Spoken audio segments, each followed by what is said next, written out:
Good afternoon, it's Wednesday the 1st of February and I'm here with Jesse van Venrooy and Peter Kazlas on the Holographix stand.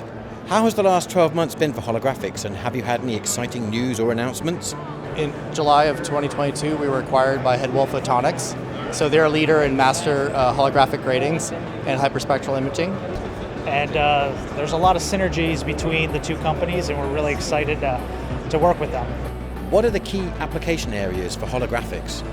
Yeah, so the three key areas are the area of gratings, diffractive gratings, diffractive optical elements will be part of that, microlens arrays, as well as waveguides and optical assemblies. What sort of people should be coming to find you at the show?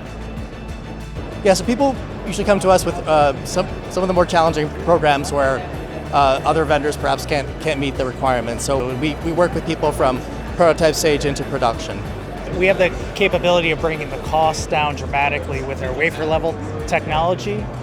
We can replicate many parts on one wafer, and that scales into high volume production. We've had great success working with chief engineers and really the subject matter experts.